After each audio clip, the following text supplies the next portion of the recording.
A character in the Flintstones? No, this is Gertie, heroine of the movie's first animated cartoon. This hero is Elmo Lincoln, the screen's first Tarzan. Fatima, weaving target of the movie's first censors. The screen's first Santa Claus. Underwater photography, half a century before Sea Hunt. The first movie, Hangover. And War in the Air, prophesied on the screen generations before it happened in real life. These are some of the remarkable firsts we'll see in this excursion back to the earliest years of movies. Silence, please. The great stars, the excitement, the thrills, the laughter, and the heartbreak of Hollywood's golden era. History, the movies have a way of repeating themselves. In a previous half hour, we saw a number of scenes, stories, and techniques familiar today as they actually were first introduced by screen pioneers half a century ago. And here are more of these ahead of their time movie tryouts. This is Gertie, the dinosaur, vintage 1909, and a double first, first animated cartoon and first dinosaur, over half a century before the Flintstones. The animation, by Winsor McCay, is what today's artists call limited. That is, the drawings change the position of the characters only intermittently.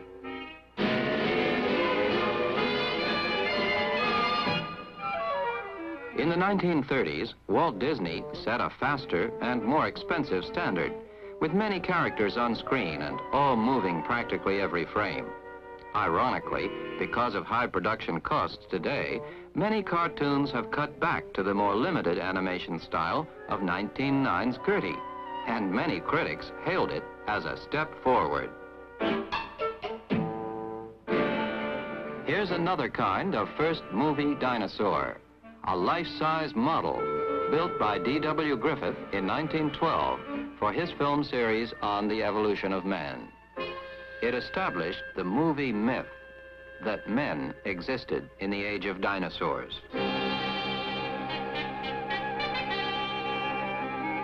In the 1920s, a third kind of dinosaur got into the movies, the miniature model, photographed on scaled-down toy sets.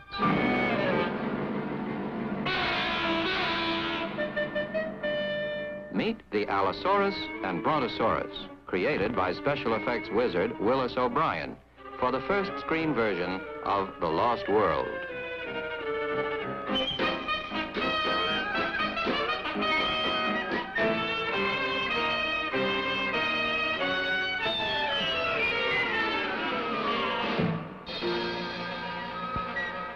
The little models were pliable, and movement was created by photographing a frame or two and then slightly adjusting the model's position and shooting again. A laborious but effective technique. In these sequences, actually not part of Sir Conan Doyle's original story, but added for the movie, O'Brien and Company brought the Brontosaurus to London and contrived to have it escape in the streets.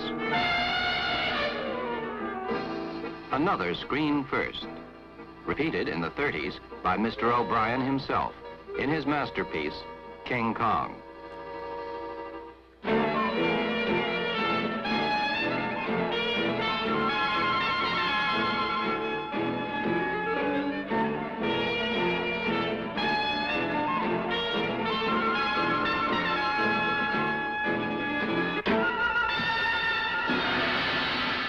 But this early version of The Lost World had one idea that was not repeated. The production code that came in shortly afterward decreed that crime must not pay even for prehistoric animals. So all the subsequent apes, lizards, giant flies, ants, and wolfmen came croppers. But here, the Brontosaurus, after falling through London Bridge, swam away down the Thames, presumably to live happily ever after, or ever before.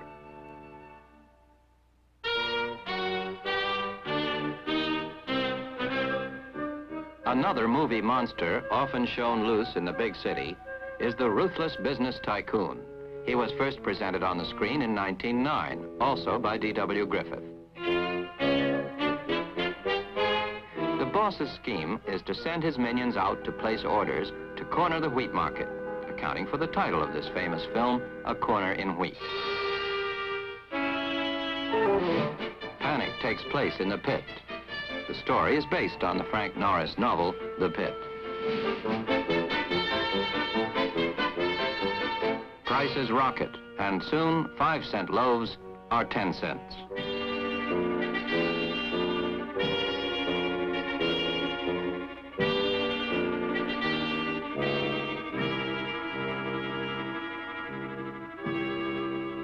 As Griffith intercuts between poverty and luxury, we next see the tycoon celebrating his shrewd maneuver. Then Griffith experiments further, freezing his picture to symbolize the life of the common man coming to a standstill. It was the first time the screen had indulged itself in social criticism, except for Edwin S. Porter's 1905 story, The Kleptomaniac, about justice tipped in favor of the rich, seen on another one of our programs devoted in part to Mr. Porter. The poor wheat farmer is wiped out by capitalist greed, and it is easy to understand why this, more than any other American film, served as a model for the message-laden Russian films of the 20s. The financier does get his comeuppance. He brings his society friends on a tour of one of his mills.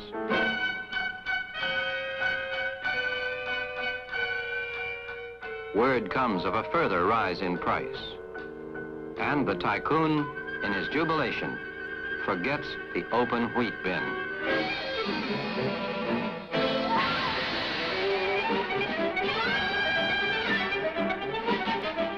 Hunger and resentment finally explode into violence.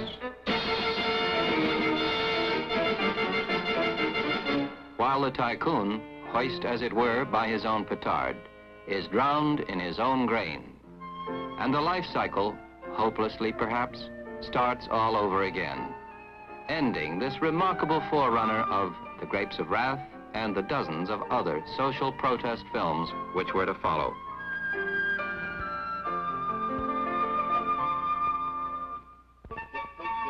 A much less greedy tycoon was the first cinema Santa Claus. And in showing him on his sleigh and reindeer journey, the Thomas Edison studio was making film history in another way, too. Tabletop photography, with the camera rotating in the center of a circular panorama of cutouts.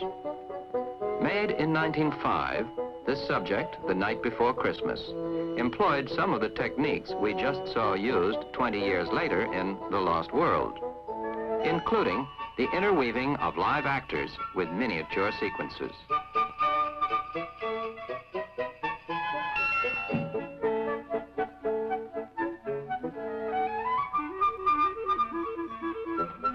But the Edison studio didn't go much further in the novelty field than simple camera trickery like this. Much more elaborate trick stuff was being turned out by the vividly imaginative Frenchman Georges Méliès. Here, Méliès portrays the legendary liar Baron Munchausen experiencing the world's greatest hangover.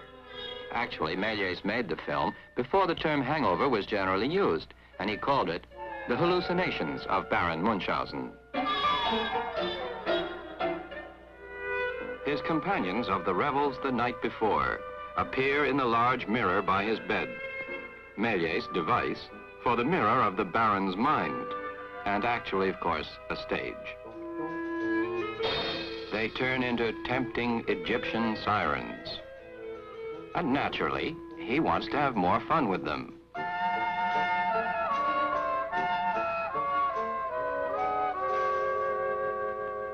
But again, they reject him. And again, he sees nothing but his own throbbing head. The trick of the double in a pretend mirror was to become a favorite of vaudeville teams. To assist him in turning out over 300 films, in his prolific years between 1896 and 1913. Méliès employed a large staff to build magic props and grotesque models like these.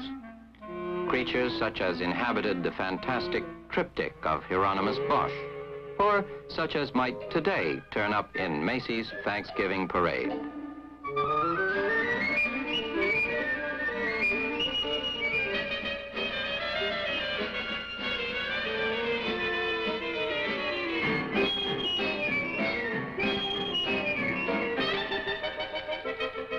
For the last scene, Méliès put a simulated sheet of glass where there had been none.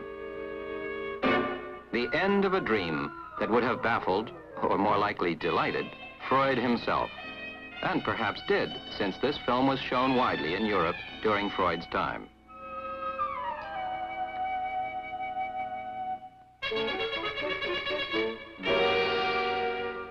Not all Méliès films were nightmarish.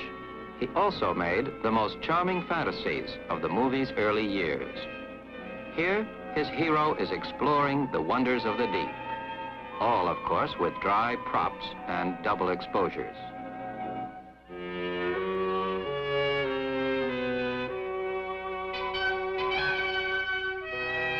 Méliès was a master magician, showman, technician, and film creator, recognized by film historians as a true genius.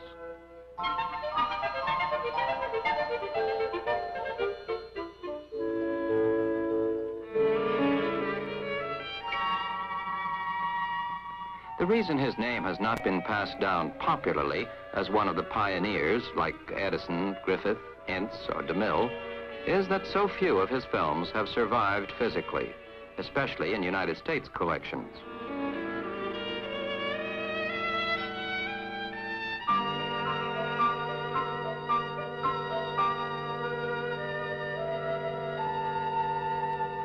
It wasn't until about 10 years later that movie audiences were treated to actual underwater photography in the first feature version of Jules Verne's 20,000 Leagues Under the Sea. Méliès himself had done a one-reel version with dry models. The story of Captain Nemo, the vengeance-crazed genius whose submarine cruised half a century before navies had them.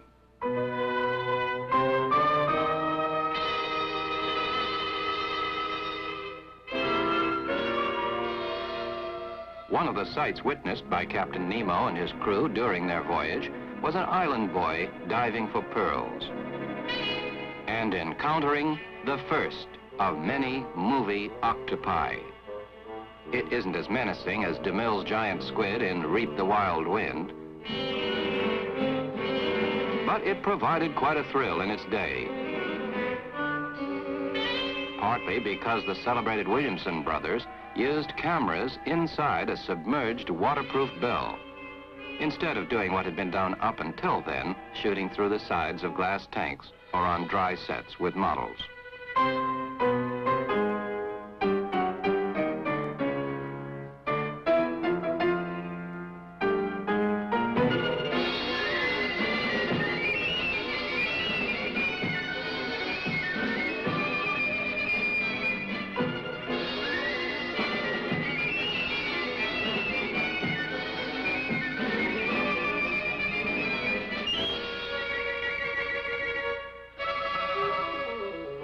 Today, there's a rescue something like this almost every night on one of the television underwater shows.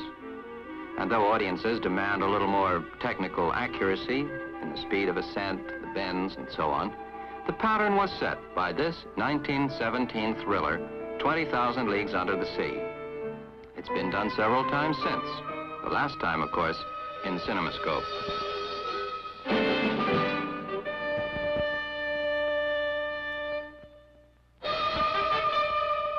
Sometimes movie fantasy turns out to be an astonishing prediction of actuality. This incredible British film of 1910 envisions the war of the future as waged by bombing raids from a hostile fleet of Zeppelins. The bombardiers take aim, and the city is set aflame. In history, it was to be 30 years before bombing raids gutted civilian areas of big cities. As the Blitzkrieg carries on, we see a second film prophecy, the armored vehicle. History tells us the tank was actually introduced a half a dozen years later by the British in World War I.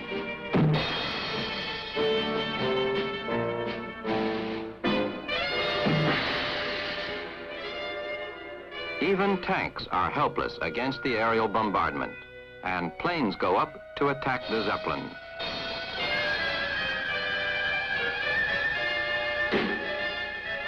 But guns aboard the Zeppelin keep the planes off.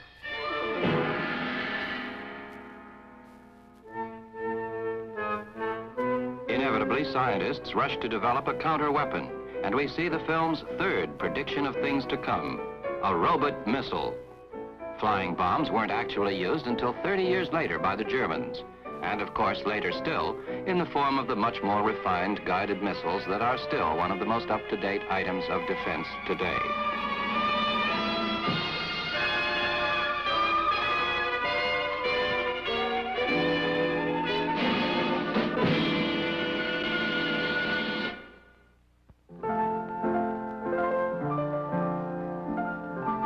No sooner had films caught on than censorship reared its ugly head. The first head censor was a chap named Anthony Comstock, and this was one of the first films to feel the cut of his scissors. It may not seem too shocking today, accustomed as we are to racy dialogue, prolonged bedroom scenes, and nudity, yet even so, it's spicy enough, and the girl quite a teaser. So it's easy to see why censor Comstock got hot under the collar back in 1900. But you ain't seen nothing. This is Fatima, the Sally Rand of the 1893 Chicago World's Fair. Naturally, her bump and grind routine raised havoc and eyebrows. And just as naturally, it got censored. Not cut out, just censored, with a white fence painted on the negative.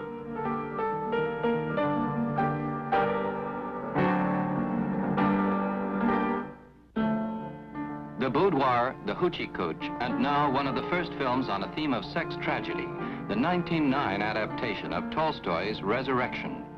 To avoid censorship, director Griffith omitted some of the lurid details that producers today would make the most of, as here where the peasant girl is seduced by the callous officer Dmitri.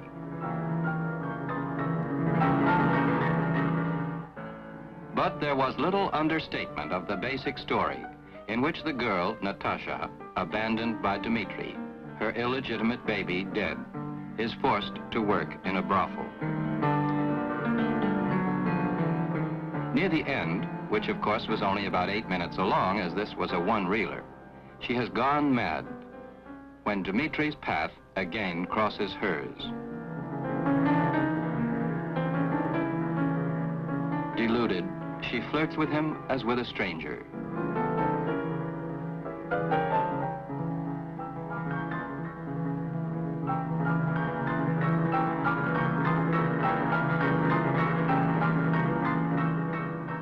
Until recognition.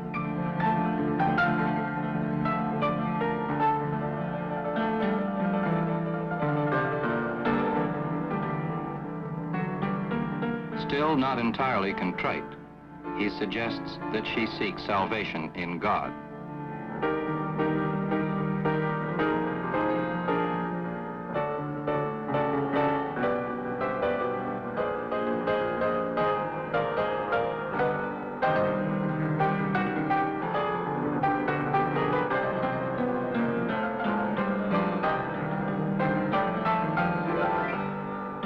The desecration of the Bible was one of the most startling of the outspoken elements of the picture. There were to be many later screen versions of Resurrection. This was not only the first, but also the first film treatment of any classic novel. Although Natasha does find redemption in the final scene, it was the daringness of the theme that registered most strongly with the 1909 audiences. just as is the case with many of the sex and sensation-oriented films of today.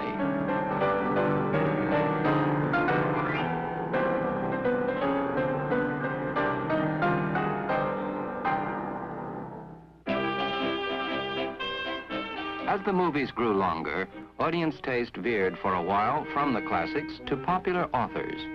Tolstoy was replaced by Rex Beach. This is The Spoilers, one of the first feature-length Western pictures, and certainly the first to run as long as 90 minutes. The Spoilers offered the screen's first man-sized fistfight. William Farnham and Tom Sanchi, neither using a double, go at it in the battle that made movie history.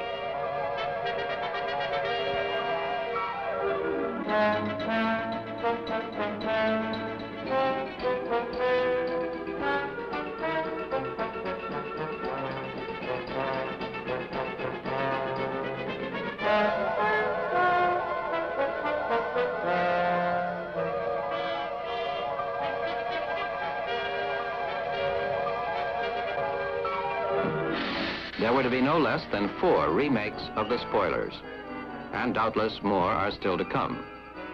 John Wayne, Gary Cooper, Jeff Chandler, and Randolph Scott were among the husky he-men who later stepped into these roles created by Farnham and Sanchi.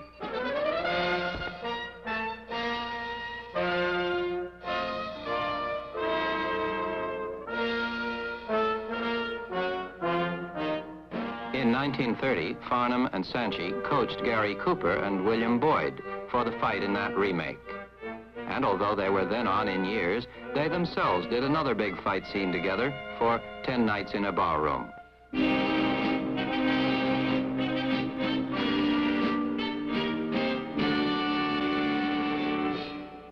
Another first, and one kids today would probably call a weirdo, H. Rider Haggard's classic adventure, She, the strange tale of a love goddess convinced of her own immortality. Betty Blythe brought this colorful character to the screen twice.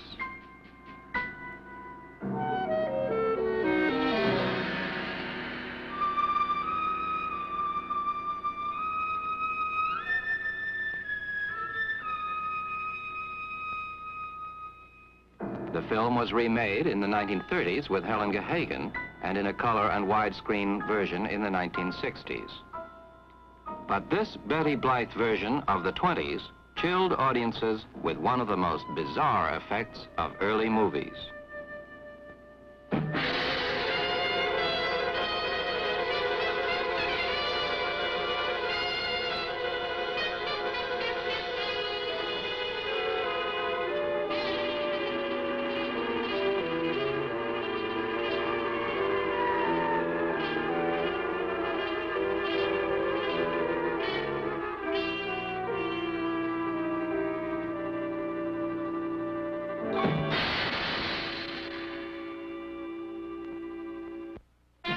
The first Tarzan, Elmo Lincoln, and the first Jane, Enid Markey.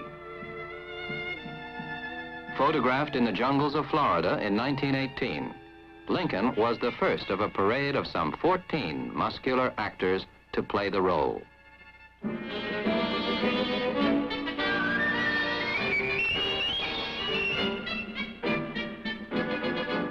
Miss Markey, a popular star of the period, was still to be active on television and on the stage until the 1960s.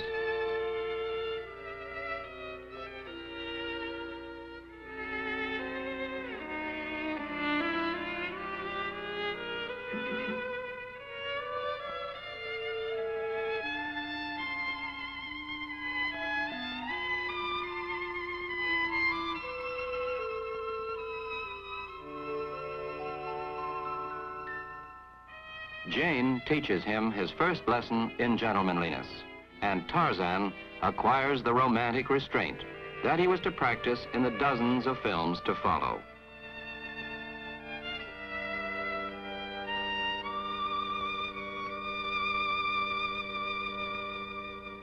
But whether it's Tarzan gentle or Tarzan bold, dinosaurs life-size or models, Fatima censored or uncensored, stories with a message or without a message. Looking back, as we have just done, seems to prove once again that while pictures today may be bigger and longer and louder, there's nothing really new in the movies.